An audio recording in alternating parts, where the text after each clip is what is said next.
Hey guys, welcome back on my channel Affirmation Rules with Universe, myself सोना and आज हम फिर से डिस्कस करेंगे एक नए टॉपिक में। टॉपिक है एलोए से रिलेटेड ऑब्वियसली, और इसका जो टॉपिक रहेगा ये कि अगर हमें कभी भी किसी चीज़ को विजुअलाइजेशन करने में या किसी चीज़ को इमेजिन करने में कोई शंका महसूस हो रही है तो उस टाइम पर हमें क्या करना चाहिए। तो यहाँ पर लोग इसे कुछ समय तक कायम रखते हैं, वे सचमुच इसके समर्थक बन जाते हैं, इसको सपोर्ट करने लगते हैं, इसके साथ एक्ट करने लगते हैं। वे कहते हैं मैं प्रेरित हो चुका हूँ, मैं इस कार्यक्रम में मैंने भाग लिया है और मैं अपनी ज़िंदगी को बदलने जा रहा हूँ। लेकिन परिणाम नज़र नहीं आते, रिज़ल्ट तो कुछ दिखता नहीं है उनका, और सतह के नीचे सब कुछ बाहर निकलने के लिए तैयार है, लेकिन व्यक्ति सिर्फ सतह पर मौजूद परिणामों को देखकर कहने लगता है यह काम नहीं करता। और आप जानते हैं फिर क्या होगा। ब्रह्मांड कहता है आपकी इच्छा ही मेरा आदेश है, और सतह के नीचे मौजूद सारे परिणाम गायब हो जाते हैं।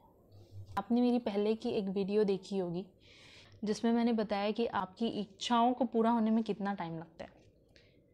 तो ये बिल्कुल यूनिवर्स और आपके बीच का कन्वर्सेशन है कि कितना टाइम लेते हैं आप अपने विश को पूरा करने के लिए।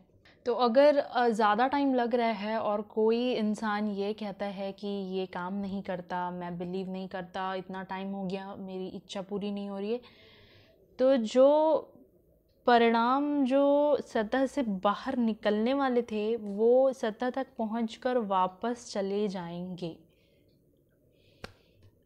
अगर आप अपने मस्तिष्क में शंका का एक भी विचार दाखिल होने देते हैं तो आकर्षण का नियम जल्द ही एक के बाद एक शंकाएं खींच लाएगा। मतलब डर अट्रैक्ट कर रहे हैं तो डर ही खींचेगा आपके। तो यहाँ पर जो हमारा सेकंड स्टेप था बिलीव का, शंका मन में लाने का मतलब है जो सेकंड स्टेप बिलीव का है आप उसमें फेल हो रहे हैं। फर्स्ट स्टेप आस्क का था तो आस्क आपने कर दिया यूनिवर्स से। सेकंड स्टेप जब बिलीव का है, आप अगर उसमें अपने आप को खरा नहीं उतारेंगे तो थर्ड स्टेप जो रिसीव का है, आपको लगता है वो आपको मिलेगा। कैसे मिलेगा? देखिए, कुछ लोग होते हैं सेम चीज़ों को 2 मिनट में विजुअलाइज कर लेते हैं, 2 दिन में कर लेते हैं। कुछ लोगों को 2 हफ्ते, 2 महीने और कभी कभी 2 साल भी लगते हैं। But it's depend on you कि कितना एनर्जी आप दे रहे हैं उस चीज़ पर, कितना ज़्यादा सोचते हैं आप अपनी पॉजिटिव थिंकिंग पर, कितना ज़्यादा काम कर रहे हैं। तो वो सारी चीज़ें उस पर ही डिपेंड होंगी। विदाउट बिलीफ कुछ भी नहीं हो सकता, और बिलीफ का टेस्ट आपको पार करना है तो शंका और शक बीच में आने से आपकी जो मनचाही चीज़ है वो आपके सामने प्रकट नहीं हो पाएगी। And this is the reality. जिस पल शंका का कोई विचार आए उसी पल फौरन शंका को बाहर निकाल दें, उस विचार को बाहर भेज दें। उसकी जगह यह सोचें मैं जानता हूँ कि यह चीज़ मुझे मिल रही है, और इसे फील करें। अब यहाँ पर देखेंगे हम जॉन श्रॉफ की स्टोरी। वो कहते हैं आकर्षण के नियम को जानने के बाद मैं सचमुच इसको यूज़ करके देखना चाहता था। आपको भी यही लगता होगा ना, मुझे भी यही लगता है कि ये जानने के बाद हमें यूज़ करके तो देखना ही चाहिए। 1995 में मैंने एक विज़न बोर्ड बनाना शुरू किया। विज़न बोर्ड क्या है? विज़न बोर्ड ये है जो भी विश, हर इंसान की एक विश तो होती नहीं है, काफ़ी सारी विशेज़ होती हैं। तो इंसान के उसमें उलझ जाता है कि किस विश के बारे में वो सोचे, किस विश के बारे में वो किस तरह से फील करे, किस तरह से इमेजिन करे। No problem, just take a vision board. एक बड़ा सा बोर्ड लीजिए, छोटे छोटे फ़ोटोज़ प्रिपेयर करिए, फ़ोटोज़ रेडी करिए क्या चाहते हैं आप उसके, और वो सारे फ़ोटोज़ एक अच्छे से सिस्टमेटिक वे में विज़न बोर्ड पर लगा दीजिए। अब उसको विजन बोर्ड को अब एक ऐसी जगह पर रखिए जहाँ पर आपकी नज़र हमेशा उस पर पड़ती रहती है। तो ऐसे में क्या होगा, आपको हमेशा अपनी विशेस याद रहेंगी, किस तरह से आपने विश मांगा था, वो पूरा आपके विज़न बोर्ड पर दिखेगा। तो उन्होंने, जॉन अशराफ ने 1995 में एक विज़न बोर्ड रेडी किया था। अब उसमें उन्होंने जैसे कि उनको क्या चाहिए, क्या हासिल करना है, क्या आकर्षित करना चाहते हैं वो, जैसे कि कार या घड़ी या उनके सपनों का लाइफ पार्टनर या मनचाही चीज़, जो भी घर, तो इस तस्वीर को वो अपने विज़न बोर्ड पर लगा देते थे। हर दिन मैं अपने ऑफिस में बैठकर इस विज़न बोर्ड को देखता था और मानसिक तस्वीर देखने लगता था। मानसिक तस्वीर, लास्ट वीडियो में हमने इसकी बात की है, लास्ट वीडियो में, कि मानसिक तस्वीर विजुअलाइजेशन कैसे करना सही होता है। तो वो वीडियो एक बार ज़रूर देख लीजिएगा अगर आपको और भी मानसिक तस्वीर के बारे में कुछ डाउट है। एंड विज़न बोर्ड को देखते समय वो ये विजुअलाइज करते थे जब भी वो ऑफिस में रहते थे, और हर दिन मैं अपने ऑफिस में बैठकर इसको देखता था। मैं सचमुच उस अवस्था में पहुंच गया था जैसे वो चीज़ मुझे मिल चुकी है। तो उन्होंने ऐसा पूरा फील कर लिया था कि ये चीज़ उनको मिल चुकी है, एंड कि मुझे शहर छोड़कर दूसरे शहर जाना पड़ा। हमने सारा फर्नीचर और सामान के बक्से स्टोरेज में रख दिए और 5 साल में 3 सिटीज़ चेंज किए। फिर अंततः मैं कैलिफोर्निया पहुंच गया, जहां मैंने एक मकान खरीदा। 1 साल तक मैं उसका नवीकरण कराया, मतलब रेनोवेशन, और फिर 5 साल पुराने मकान से सारा सामान मंगवा लिया। एक सुबह मेरा बेटा किनन मेरे ऑफिस में आया। उनका जो सन है किनन, तो वो उनके ऑफिस में आया। वहाँ दरवाजे की चौखट पर 5 साल से बंद एक बक्सा रखा था। ओके, उसने पूछा, बक्से में क्या है डैड? मैंने कहा, इसमें मेरे विज़न बोर्ड हैं।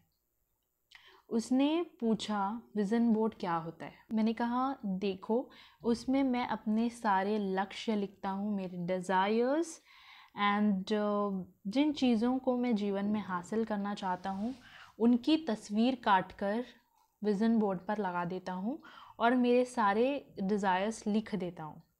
जाहिर है 5.5 साल की उम्र का जो बेटा था उनका, वो इस बात को नहीं समझ सकता था। ऑब्वियसली हम में से भी काफ़ी लोग नहीं समझ पाते हैं, तो वो तो फिर भी 5.5 years old। सो इसलिए मैंने कहा, बेटा आओ मैं तुम्हें विज़न बोर्ड दिखा देता हूँ, यह समझाने का सबसे आसान तरीका होगा। तो उन्होंने बॉक्स को ओपन किया।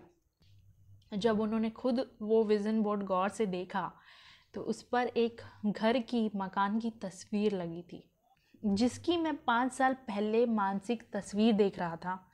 वो उस घर को देखकर अपने ऑफिस में बैठकर जब विजुअलाइज करते थे, हैरानी की बात यह थी कि इस वक्त हम उसी मकान में रह रहे थे।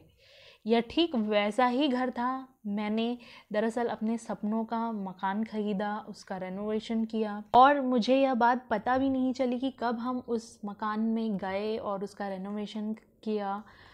और उस मकान की फ़ोटो की तरफ देखकर मैं रोने लगा, क्योंकि मैं आश्चर्यचकित रह गया था, क्योंकि हम उससे मिलते जुलते घर में नहीं, उसी तरह के घर में रह रहे थे। Amazing, really amazing. So Keenan, जो उनका सन है, उसने पूछा, आप रो क्यों रहे हैं? क्योंकि मैं आखिरकार समझ गया हूँ कि आकर्षण का नियम कैसे काम करता है। मैं आखिरकार मानसिक तस्वीर, विजुअलाइजेशन, देखने की शक्ति समझ गया हूँ। मैं आखिरकार हर वो चीज़ समझ गया हूँ जो मैंने पढ़ी है, हर चीज़ जिस पर मैंने ज़िंदगी भर काम किया है, और वह तरीका जिससे मैंने अपनी कंपनीज़ खड़ी करी, यह मेरे मकान के लिए भी कारगर रहा। मैंने अपने सपनों का मकान ख़रीदा था और मुझे इसका पता भी नहीं चला।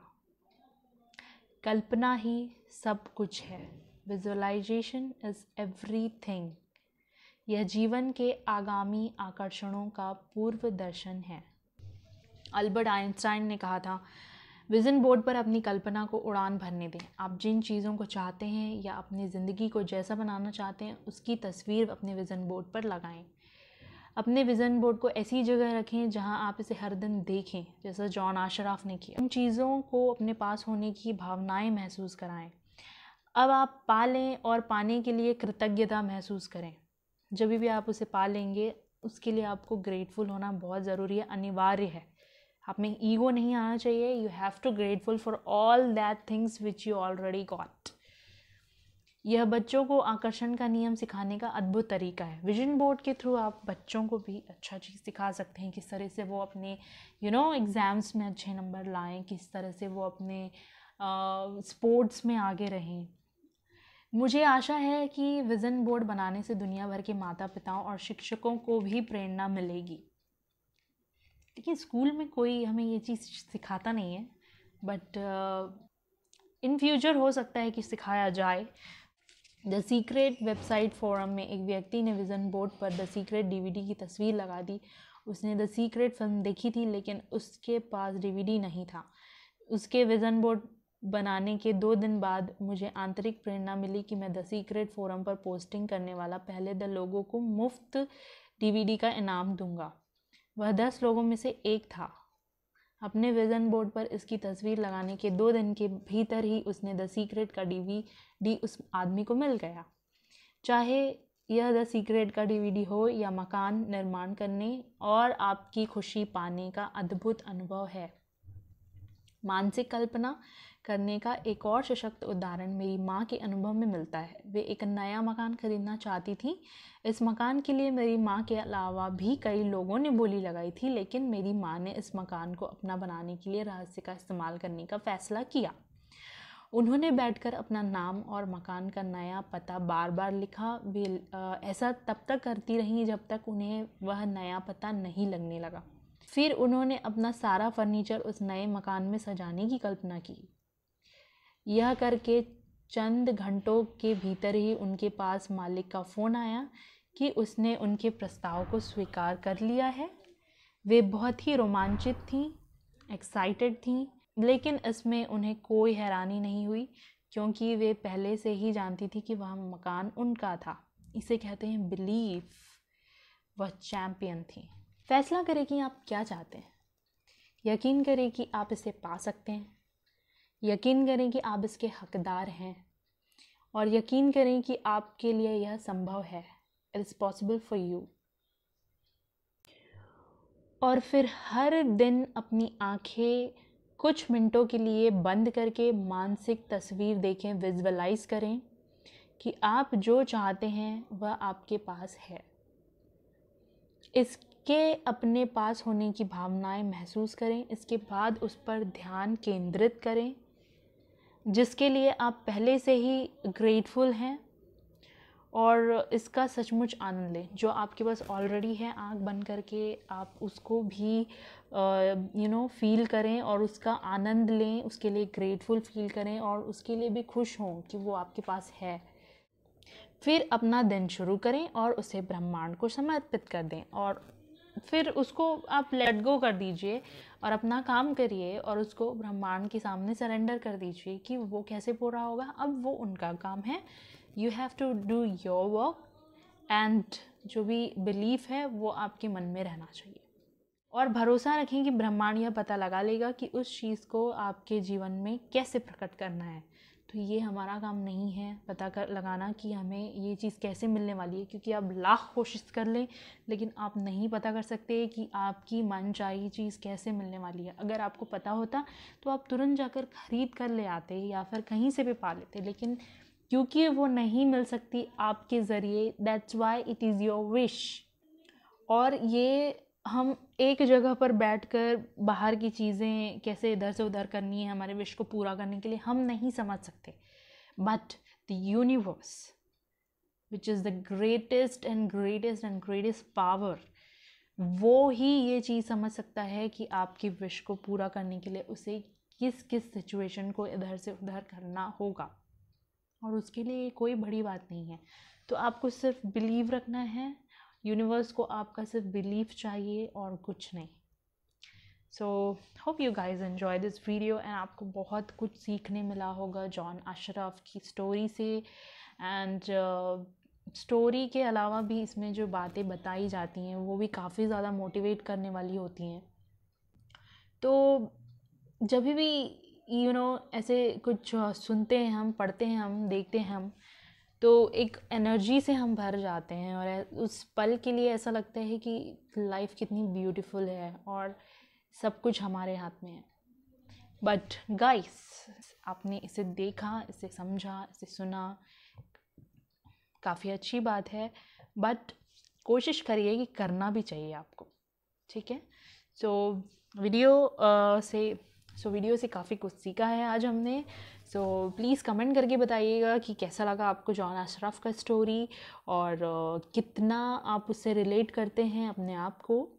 एंड चैनल सब्सक्राइब कर लीजिए एंड फर्दर वीडियोस हम आगे हमेशा मिलते रहें और मैं इसी तरह से आपके कमेंट्स हमेशा पढ़ती रहूं और मैं जानूं कि जितना भी मैंने आपको बताया है, समझाने की कोशिश की है, आप उस पर कितना वर्क कर पा रहे हैं। तो मुझे बहुत खुशी होगी, मुझे बहुत अच्छा लगेगा। So please comment and please subscribe your motivational channel and be happy guys, be healthy and stay safe and be grateful. Bye bye.